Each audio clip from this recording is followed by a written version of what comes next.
Buenas noches y bienvenidos a Aragoneses.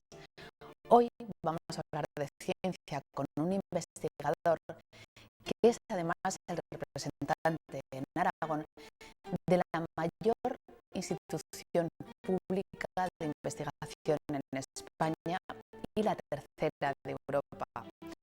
Ya nos acompaña Víctor Oreira, que es el delegado en Aragón del Consejo Superior de Investigaciones Científicas, CSIC. Muchas gracias por venir.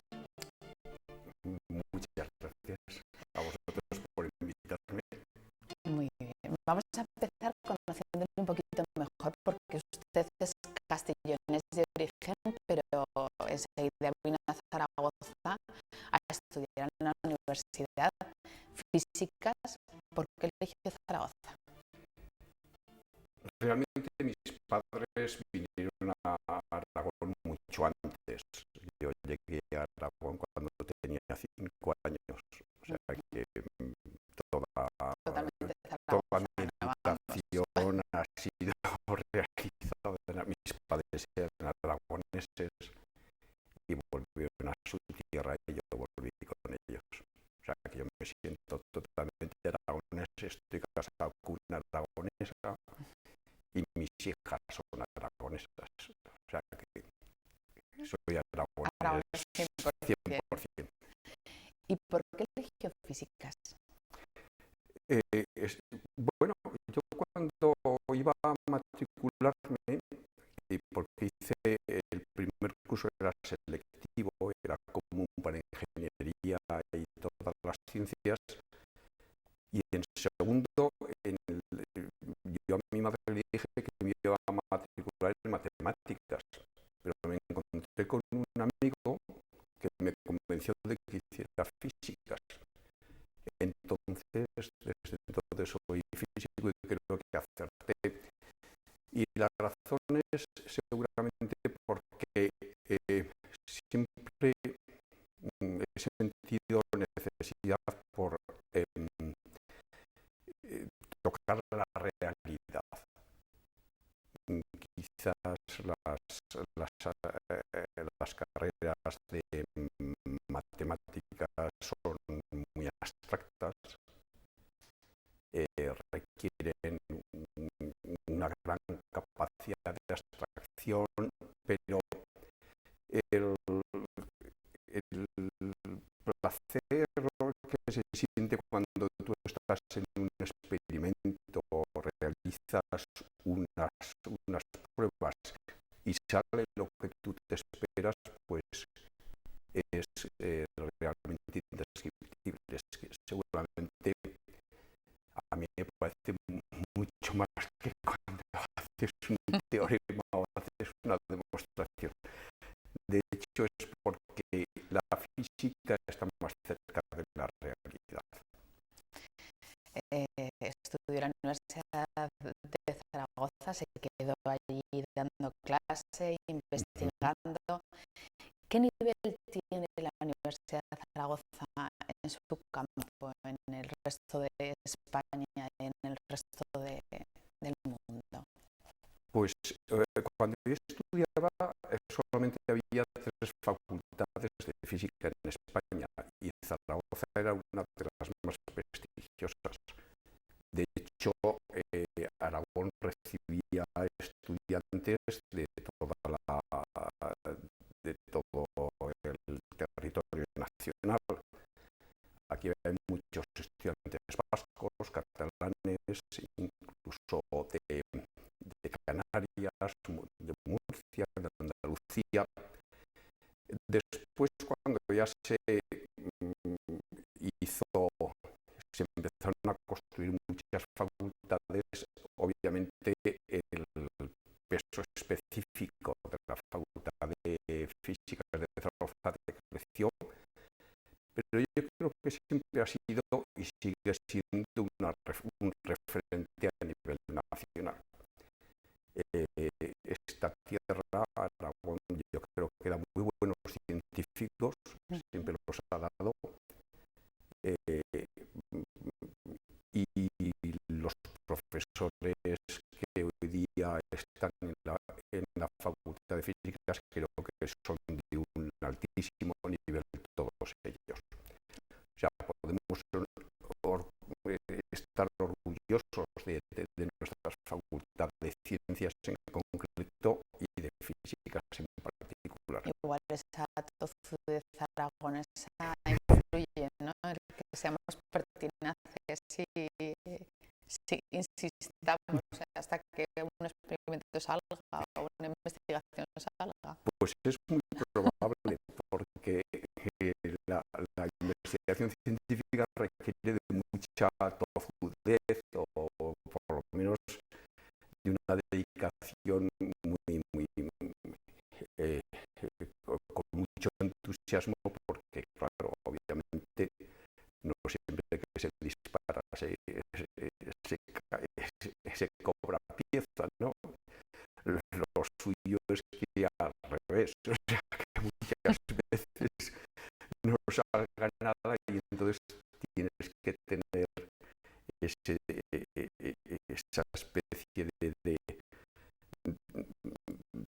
sentido de agarrarte al experimento, volver a repetirlo, etcétera, y la tozudez aragonesa seguramente favorece ese hecho. Vamos a hablar de su faceta de investigador. ¿Cuáles son las principales líneas en las que ha investigado? Pues he cambiado bastante a lo largo de mi vida, fundamentalmente porque seguramente las circunstancias lo han requerido. Yo empecé trabajando en defectos, en cristales, fundamentalmente asociados al daño que produce la radiación en los materiales. A principios de los 70 era un tópico que estaba caliente en el mundo, cómo lograr unos materiales que fueran resistentes a la radiación, fundamentalmente pues con todo el boom y el desarrollo de la energía nuclear, etcétera. Después pasé a meterme en temas relacionados con el láser, la espectroscopía de impurezas, sistemas ópticos, emisión, etcétera, para pasar luego a trabajar que es en lo que estoy trabajando ahora, en cerámicas, en materiales óxidos, empezando por sistemas cristalinos hasta cerámicas ya policristalinas, y últimamente pues hemos dado un fuerte impulso a un tipo especial de cerámicas, las cerámicas eutécticas, que es quizás pues en lo que tenemos más reconocimiento internacional. En cualquier caso, hablamos de cerámica, hablamos de vidrio y parece que la gente a lo mejor la asocia pues, o con los platos o con el arte, pero esa cerámica está en muchos de los objetos cotidianos que usamos de alta tecnología. Efectivamente, está en todo. No sé, si vamos al propio cuerpo humano, hay muchos biomateriales basados en cerámica o en grafito o en vidrios que ayudan o contribuyen a que la salud esté, a reparar los problemas de salud, pero en el mundo convencional, pues bueno, yo creo que desde los suelos hasta las baldosas, hasta todos los materiales de construcción, pero en un automóvil hay más de muestras en cerámica, en un avión, por ejemplo, hay cantidad de materiales hechos en cerámica o en vidrio. Es un sistema o son un tipo de materiales que está presente en toda nuestra vida. Fundamentalmente porque son materiales duros, son materiales que aguantan muy bien las temperaturas, los procesos de oxidación y de reducción, a diferencia de los metales, y complementan drásticamente o fundamentalmente las propiedades que tienen los metales, ¿no? Así como la humanidad parece ser, de la edad de piedra, luego la edad de la cerámica y luego la edad de los metales, pues ahora seguramente estamos viendo otra vez a la edad de la cerámica. Y además aquí en Aragón se estudia mucho los nuevos materiales en distintos institutos. Efectivamente, yo creo que es un referente a nivel nacional e internacional el trabajo que se realiza en Aragón en nuevos materiales, en todas sus facetas. Bueno, luego iremos desglosando instituto por instituto, pero por terminar un poco ese desarrollo de su trayectoria profesional, la prueba de que sus investigaciones han tenido repercusión internacional es que tienen más de 200 publicaciones científicas, le han citado más de 3.300 veces en artículos científicos, tiene 10 patentes. ¿De algún trabajo se siente especialmente orgulloso, de alguna publicación? Bueno, los trabajos científicos son como los hijos, ¿no? Siempre cuando un padre le pregunta por los hijos, siempre dice que los quiere a todos por igual. Obviamente eso no es verdad. Siempre uno tiene sus favoritos. Curiosamente, a mí los trabajos que más añoro y que más quiero son aquellos que a lo mejor han tenido menos repercusión, curiosamente, porque seguramente se desarrollaron en un tiempo en el cual pues el mundo científico no daba valor a ese tipo de trabajos, ¿no? Hicimos unos trabajos bastante interesantes en temas relacionados con la resonancia magnética, que dirigí dos tesis, yo creo que con unas contribuciones que a mi modo de ver eran bastante importantes, pero nadie les dio ninguna relevancia. En cambio, pues ahora en el tema que estamos actualmente, en este de las cerámicas que acabo de mencionar, pues ahí sí que tenemos una gran repercusión internacional, nos invitan a dar conferencias, nos citan a todo el grupo, etcétera. Eso pues ilustra muchas veces el quehacer científico, ¿no? Que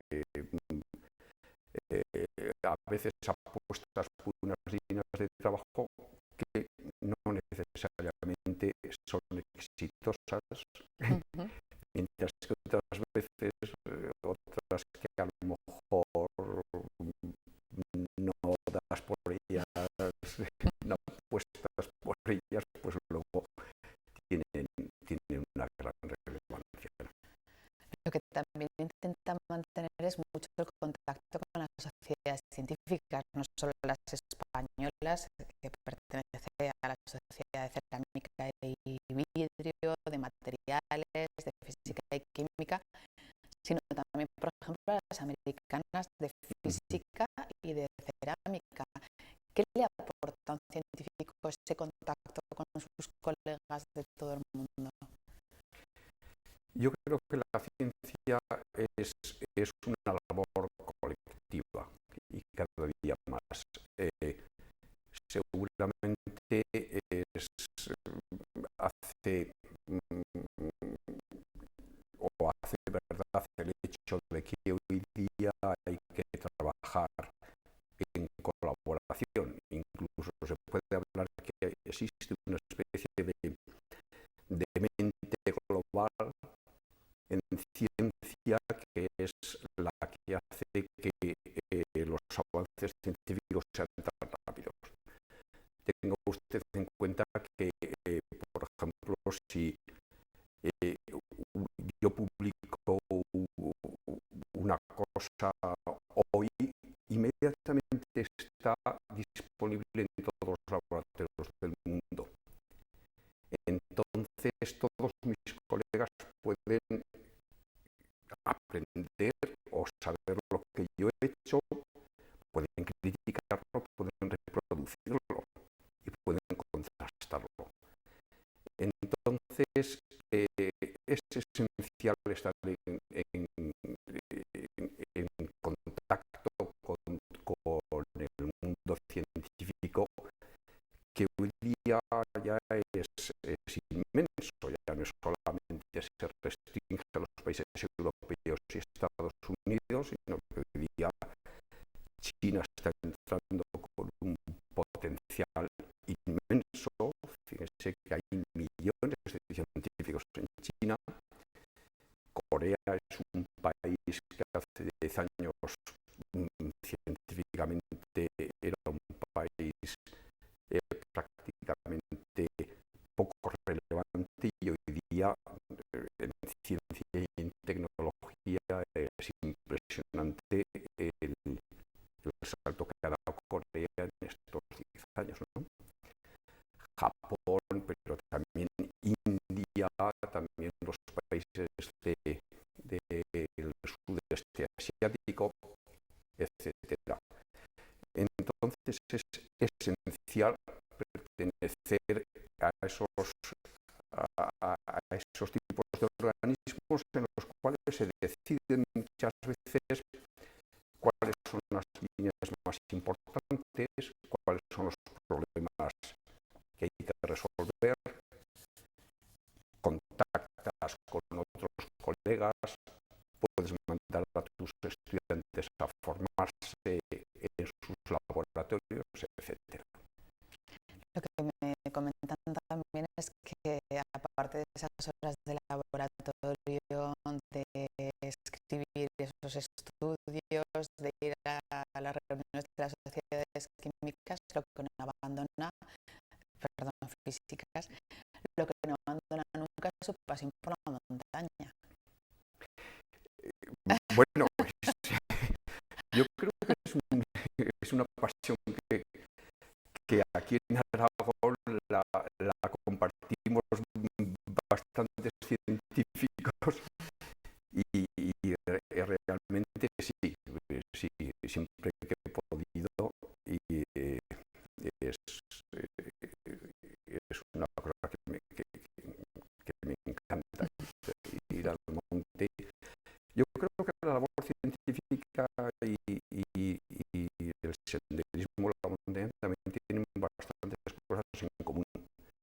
Uno tiene que sufrir y tiene que pasarse un poco mal para llegar a la cima, pero una vez que llegas a la cima, la recompensa es inmensa, ¿no? En ciencia pasa exactamente lo mismo, o sea, que seguramente van unidas.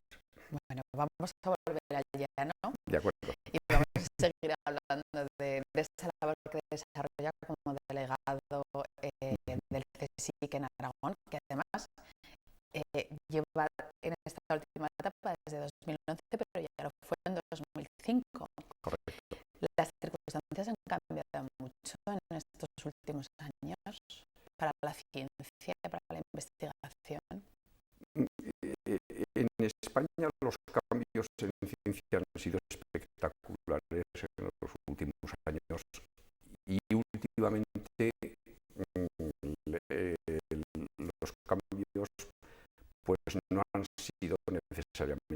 mejor.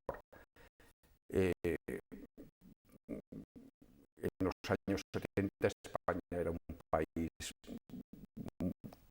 muy relevante desde el punto de vista científico. La ciencia española era muy pequeña, debido a una serie de acciones políticas que se hicieron muy bien en una época determinada, y a un apoyo a la ciencia. La ciencia española se puso en órbita, se puso en el puesto que le correspondía a nivel mundial. Se habla de que hoy día las contribuciones científicas de los científicos españoles a nivel mundial vienen a ser en el puesto 9 o en el puesto 10, que es más o menos el que nos corresponde por nuestro potencial económico. ¿De Europa o del mundo, a nivel mundo? mundial, a nivel mundial. Entonces, eso se hizo muy bien, ¿no? Obviamente, hoy día se disponen de grandes instalaciones, de muchos equipos, de equipos con mucha formación, totalmente contrastables con sus colegas internacionales. No tenemos nada que envidiar en casi todos los aspectos de la ciencia, pero desde el año, lo que usted me pregunta, desde el año 2005 al año 2011, cuando retomé este trabajo, el cambio fundamental ha sido que en el 2005 íbamos para arriba, la pendiente era positiva y todo era optimismo, todo era estímulo. Nuestros científicos tenían una ilusión enorme porque se veían refrentados o apoyados por la sociedad, mientras que ahora pues las circunstancias son muy distintas, como todos sabemos. De hecho, usted acá ha sido uno de los científicos firmantes de una carta abierta al presidente del gobierno, Mariano Rajoy, pidiendo que no se aplicaran esos recortes en la ciencia. No sé si han tenido alguna respuesta o siguen esperándola. No hemos tenido respuesta que yo sepa. El tema es complicado. Yo comprendo que para un político que tiene en sus manos el destino de un país donde la circunstancia económica parece que está mal y tiene que optar entre distintas opciones, por ejemplo, pues entre salvar a la banca o favorecer a la sanidad, a la educación o a la ciencia, pues me imagino que no es las decisiones no son nunca 100% seguras. O sea, quiero entender, aunque no lo comparta, que el salvar a la banca pues es importante para evitar el efecto dominó y que la economía pudiera caer. Lo que sí que es cierto, y ya yo no soy político, me restringo o me limito a mis conocimientos, es que la sociedad a la que vamos es a la sociedad del conocimiento. Una sociedad que no mime, que no cuide su ciencia y su tecnología es una sociedad abocada pues a ser una sociedad de servicios y nunca va a poder tener un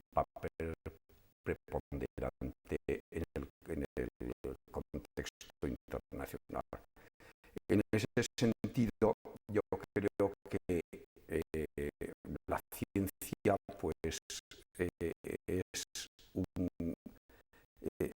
es un aspecto, digamos, crítico o estratégico para un país. Y este mensaje es el que intentamos los científicos dar a nuestros políticos. Decirles, oye, en lo que podáis, por favor, no lograr evitar el que se destruya en 2 o 3 años lo que ha tardado tanto en construirse. Y bueno, ahí estamos. ¿Y es reversible la situación? ¿Todavía cree que hay margen de maniobra para no perder lo avanzado?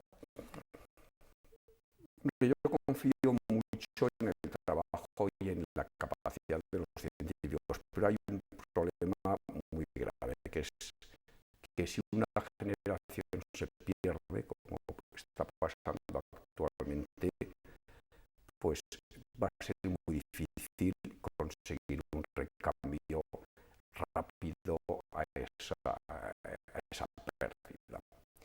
El que nuestros mejores jóvenes,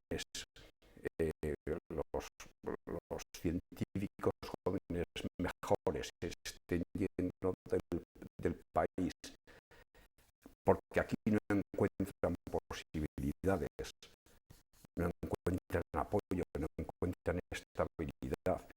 Es terrible que la edad media de estabilización en el Consejo Superior de Investigaciones Científicas sea en torno a los 38 años. Las personas tienen que tener su plan de vida, tienen que formar sus familias, tienen que tener sus hijos. Una cosa es que seamos personas austeras y sacrificadas, pero no se puede pedir tanto sacrificio. Entonces, pues muchos de ellos, la inmensa mayoría, pues al final tiran la toalla y se van fuera. Es decir, estamos formando unos científicos que cuestan muchísimo dinero. Yo calculo que formar a un físico o a un químico experimental viene a costar con su doctorado unos 200.000 euros para luego regalárselo a nuestros competidores. Y eso es lo que estamos haciendo. Estamos haciendo el peor negocio del siglo. Esa es mi opinión. Vamos a ponernos más optimistas y vamos a ver la labor que se está llevando a cabo en Aragón a través del CSIC. Ahora mismo da trabajo a 615 científicos, tiene 6 centros en Aragón, o bien propios o bien mixtos con la Universidad de Zaragoza. ¿Qué labor desarrolla el CSIC? O sea, ¿cómo puede el ciudadano ver que esa labor al final repercute en su día a día? Pues se lo voy a intentar explicar con pocas palabras y muy gustoso, porque creo que la labor que hace los investigadores del Consejo Superior de Investigaciones Científicas en Aragón es muy relevante. Obviamente, junto con los que hacen en otros organismos de investigación, como puede ser la universidad o algunos otros centros. Pero en concreto en el CSIC nosotros disponemos, como bien he dicho, de 6 centros. 3 de ellos son propios. Uno, por ejemplo, es el Instituto Pirenaico de Ecología, que es un centro con mucho prestigio internacional, que fundamentalmente trabaja en temas relacionados con medio ambiente, sostenibilidad, cambio climático, especies vegetales, etc. Es una labor muchas veces no tan espectacular como la que pueda tener, no sé, un investigador en medicina que descubre un nuevo procedimiento para curar el cáncer, ¿no? Pero que cuida uno de los aspectos más cruciales de nuestra vida, que es nuestro medio ambiente. Yo creo que la humanidad tenemos la obligación y tenemos tenemos la responsabilidad de cuidar el medio ambiente y al menos devolverlo como lo encontramos a nuestros hijos, si no totalmente deteriorado. Nuestros investigadores del Instituto Periódico de Ecología hacen este tipo de investigaciones. Trabajan en paleoclima, cosas muy divertidas, por ejemplo, pues hacen sondeos en los lagos, por ejemplo, del Pirineo, y a través de esos sondeos pues pueden deducir cuál es el clima que hubo hace 15.000 años, 20.000 años, y de ahí inferir cuál es el clima que puede venir en los próximos años. O sea, cosas muy interesantes. La estación experimental de Euladey es uno de los centros más antiguos del CSIC y el más antiguo de Aragón. Es un instituto dedicado fundamentalmente a temas agrícolas, pero desde un punto de vista, una perspectiva moderna. Es decir, ahí se trabaja en genética, se trabaja en secuenciación de ADN, se trata de, es decir, ya no es la agricultura típica de plantar cereal y ver cómo sale, ¿no? Poca gente conoce que en ese instituto se han desarrollado muchas especies de cereales que hoy día están comercializadas y que están explotadas no solamente en Aragón y en España, sino en el resto del mundo. También que ahí se guardan taxones de las especies frutales, por ejemplo. Tenga presente que hoy día se empieza a plantear también la propiedad intelectual sobre los frutales. Es decir, que el señor que tiene una pera, cultiva una pera en la Almunia, pues puede venir a lo mejor aquí de California y decir, oiga, esa especie que usted está plantando la desarrollé yo, págueme unos royalties. Entonces es muy importante conservar todas las plantas de todas las especies que ha habido durante estos últimos años y conservarlas para la posteridad, ¿no? Eso como un ejemplo. También se trabaja mucho en agua, un buen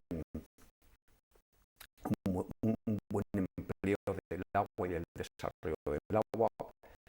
Se están desarrollando tecnologías para poder, por ejemplo, hacer cultivos agrícolas irrigados, controlados por satélite, para que con sensores de humedad en el suelo, en fin, cosas que son realmente... Pero vamos, el que va a verlo, porque estar en aula de lo que ves son botecitos y muchos microscopios. Quiero decir que eso también lo vemos después, el proceso anterior es todo ese trabajo de laboratorio puro y duro. Sí, bueno, yo a veces pongo el ejemplo, ¿no? El científico es como, como cuando Alejandro Magno estaba invadiendo Persia, no había mapas, entonces él tiene que mandar a unos exploradores a ver el terreno y para que digan, vente por aquí, vente por allá, tener una muestra exactamente. Nosotros no somos la industria, o sea, detrás de nosotros viene la industria que se aprovecha de nuestra exploración para poner las cosas en práctica, ¿no? Lo cual no quita que sí que trabajamos en ese tipo de temas, ¿no? Luego tenemos el Instituto de Carboquímica, que es un instituto que está muy bien balanceado en cuanto a investigación básica e investigación aplicada. Tiene muchas patentes, mucha transferencia de tecnología. Trabaja fundamentalmente en temas relacionados con la combustión, utilización de combustibles, secuestro y fijación de CO2. Han desarrollado nuevas tecnologías para que ojalá igual se pueden aplicar para los lignitos de Teruel, para que puedan ser utilizados en las centrales térmicas. También trabajan en nanotubos, en grafeno, en sistemas relacionados con la química y la física del carbono desde el punto de vista ya un poquito más microscópico. Y la nanotecnología también, ¿no? Y también hacen efectivamente los nanotubos y los fullerenos entran dentro del campo de lo que se llama la nanotecnología. Después tenemos un instituto mixto, el BIFTEC, el laboratorio de combustión, que estos son expertos en temas relacionados con la física de fluidos, quemadores, sistemas de alimentación de combustible. También trabajan en sistemas alternativos de energéticos, como son las pilas de combustible. También Carboquímica lo hacen. Y luego pues ya entramos seguramente en los dos centros más fuertes. Vamos a dedicarles un ratito más, porque creo que querrá empezar a hablar por el Instituto de Ciencias de los Materiales, que además fue un instituto que usted dirigió. Efectivamente, fui director de estos dos institutos hace ya tiempo, sí, hace igual 20 años. Efectivamente, sí. Pero bueno, para los que no lo sepan, el ICMA, el Instituto de Ciencias Materiales, ha estado más de noticia que nunca, puesto que han presentado un sistema que permite reciclar el helio pues, en maquinaria, pues, por ejemplo, de hospitales y demás, que el helio es carísimo. Explíqueme, yo esto lo he explicado muy mal, pero seguro que usted me lo puede explicar mejor. Y las repercusiones que puede tener. Yo creo que el concepto lo ha desarrollado a la perfección. El helio es un gas muy volátil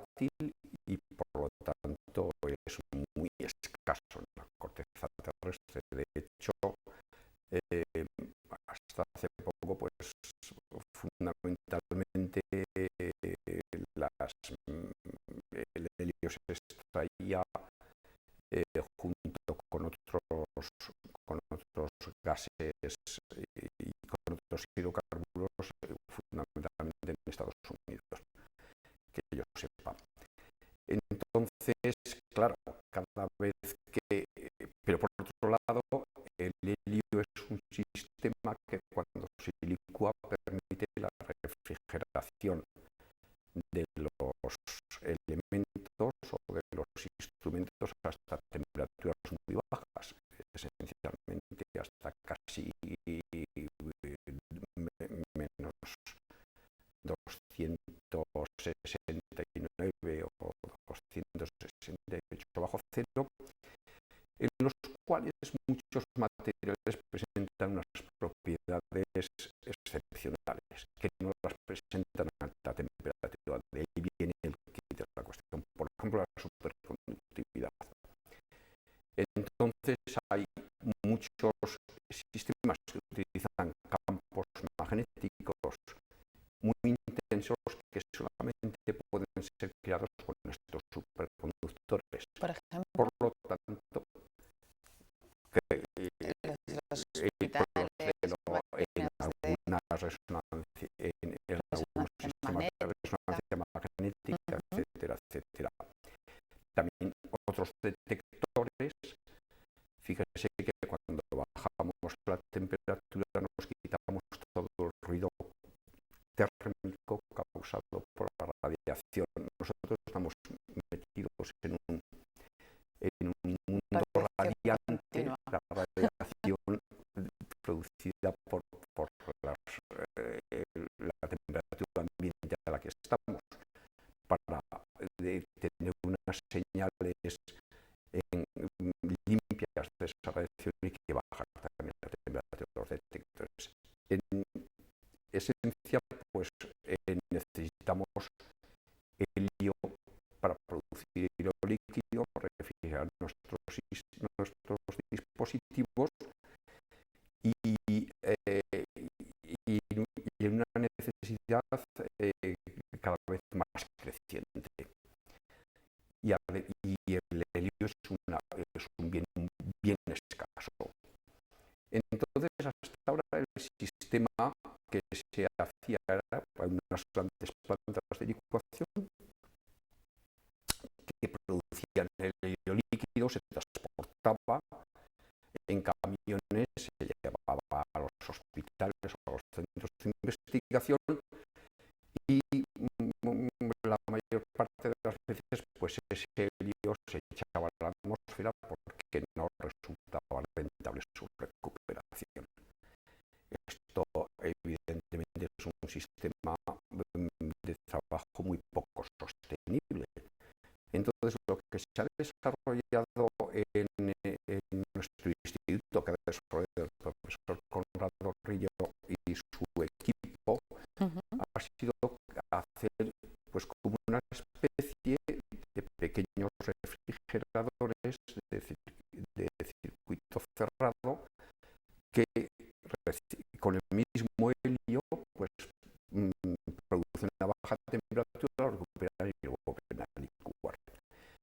Y ello pues claro redunda en un beneficio medioambiental y de sostenibilidad enorme, ¿no? Y económico también, porque yo creo que esto es un buen ejemplo de que la inversión en ciencia y en investigación puede reportar, en este caso, en el sistema de patentes, se habla hasta de 1 millón al año, que puede de 1 millón de euros al año que puede reportar esta patente. 1 millón en beneficios, o sea, en regalías, en regalías de la patente, efectivamente, según la compañía americana.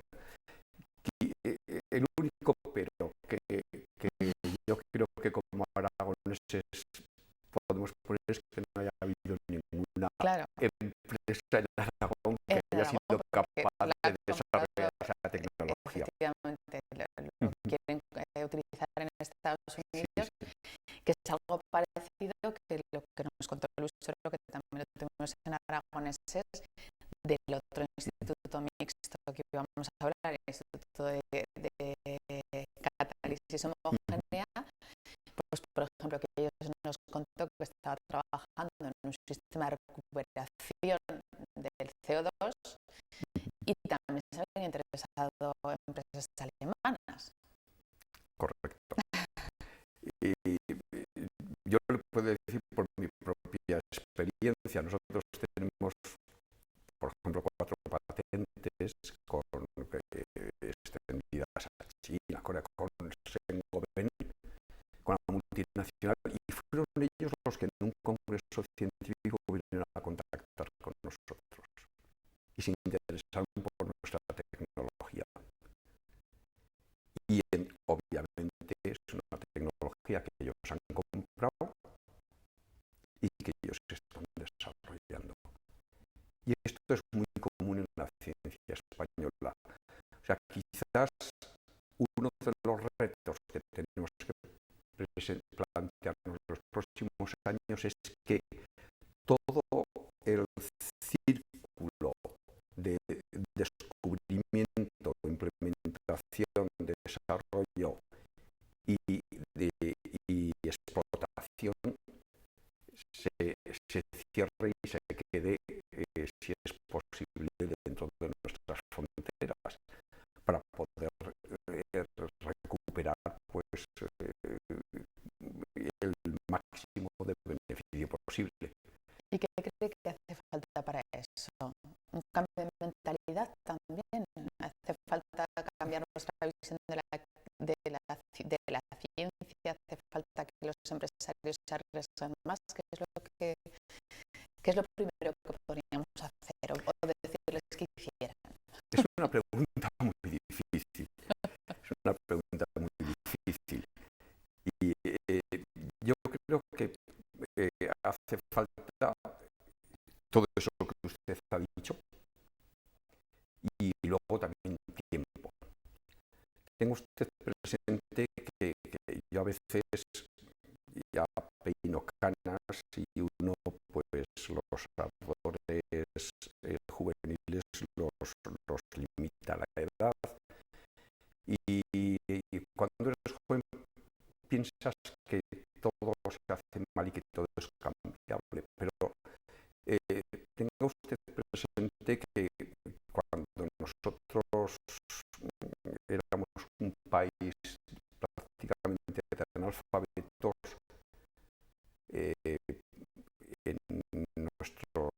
en Alemania, en Francia, en Italia, en Inglaterra, en Estados Unidos, la ciencia florecía. Es decir, nos llevan muchos años de diferencia. Esos muchos años de diferencia se pueden acortar a costa de esfuerzo y dedicación, como ha hecho Corea, que antes decíamos, pero obviamente hay un tiempo que es difícil de evitar. O sea, hay unas pausas, una secuencia temporal y entre otras, pues claro, nuestras empresas, uno tiende a pensar que nuestros empresarios no son innovadores, no están formados, etcétera, etcétera. Y a lo mejor es cierto, pero ellos también son personas que están manteniendo el sistema económico. Cuando hoy día el mayor problema que tienen nuestras empresas, que son casi siempre pequeñas y medianas, es pagar la nómina a final de mes, es muy difícil que sus esfuerzos puedan destinarse al desarrollo. Yo creo que en España sigue haciendo falta el apoyo público a la investigación. Sí es cierto que grandes empresas, por ejemplo, en en Aragón tenemos un SCH, paradigma por de ejemplo. VSH, que nosotros trabajamos con ellos desde hace muchísimos años y hemos contribuido, y yo creo, con nuestro granito de arena a su desarrollo, pues Sí, la es una, inducción, por ejemplo, que es por algo que está en ejemplo, todas las casas del mundo. se desarrolló en la Universidad de Zaragoza. Nosotros trabajamos en las encimeras gracias al contacto con la universidad. Pues a lo mejor BSH hoy día tiene una producción que exporta el 85% de las encimeras afuera y mantiene sus turnos de trabajo, es decir, pero claro, es una empresa con una filosofía, una tradición alemana de patentes de transferencia de tecnología que no la tienen en general pues las empresas de aquí, que suelen ser pequeñas. Yo creo que la solución es que la pequeña y mediana empresa se establezca en clústeres.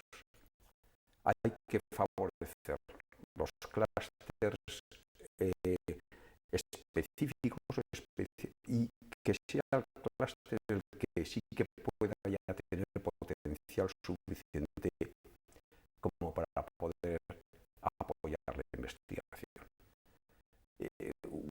Un ejemplo paradigmático es lo que pasa con el sector agroalimentario, que en Aragón es potentísimo, como usted sabe muy bien. No solamente es potentísimo, sino que es el que mejor está capeando la crisis. Sí. Y de hecho, pues nos está dando muchísimas alegrías desde el punto de vista económico. Pero son la mayor parte de ellas empresas familiares, pequeñitas, que les resulta muy difícil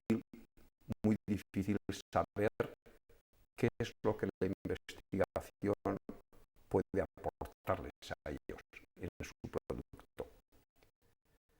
Entonces, quizás esta producción de clústeres pudiera ser una de las soluciones. Bueno, pues espero que todos estos mensajes y estos datos concretos que hemos dado respecto a la ciencia sirvan de ejemplo para todas esas empresas, grandes o pequeñas, que en Aragón se desarrolle la suficiente industria gracias a esa investigación y ciencia. Y ha sido un placer charlar con usted. Se ha acabado nuestro tiempo. Lo mismo digo, muchas gracias. La semana que viene, además, les prometo que volveremos a hablar de ciencia,